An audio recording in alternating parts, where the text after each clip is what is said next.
ஐயோயோ தலைவா வேற லெவலில் விக்ரமனா செம்ம கேரக்டர் உள்ள நான் எதிரே பார்க்கல சத்தியமா உள்ள வெற்றி தேட்டரில் பிஜிஎம்லாம் பார்த்தீங்கன்னா ஹைலைட் ஐயோயோ பிடிச்சி பிணறி எடுத்துறாங்க. ரஞ்சிதனா விக்ரமனாவுக்கு இந்த கொஸ்டினில் வந்து பார்த்தீங்கன்னா இந்த கேரக்டரில் சத்தியமாக அவார்டு கொடுக்கணும், அவார்டு வாங்கணும், நேஷனல் அவார்டு. அதேமாரி அனிருத்த எல்லா அவார்டையும் வாங்கிட்டு போறாரு.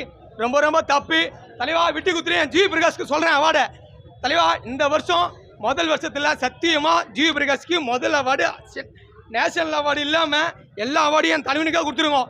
ஏன்னா தலைவன் வேற லெவலில் சுற்றிக்க வச்சிருக்கான். உள்ளுக்குள்ளே அப்படியே அப்படி சொல்கிறதுனா தெரில, அப்படியே உதறது கைகள்லாம் எனக்கு அப்படியே பைத்தியமாகிட்டேன் உள்ளுக்குள்ளே. அது மாதிரி தான் உள்ளுக்குள்ளே படம் பார்த்தேன். நீங்களும் அசராமல் ஃபேமிலி மொத்தம் வந்து தேட்டர்லேயே வந்து பாருங்கள். ஏன்னா வெற்றி தேட்டரில் பிஜிஎம் அலருது. நான் உள்ளுக்குள்ளே போகும்போது சத்தியமாக இந்த படம்லாம் விக்ரமனாக தான் அப்படின்னு சோகமாக தான் உள்ளே போனேன்.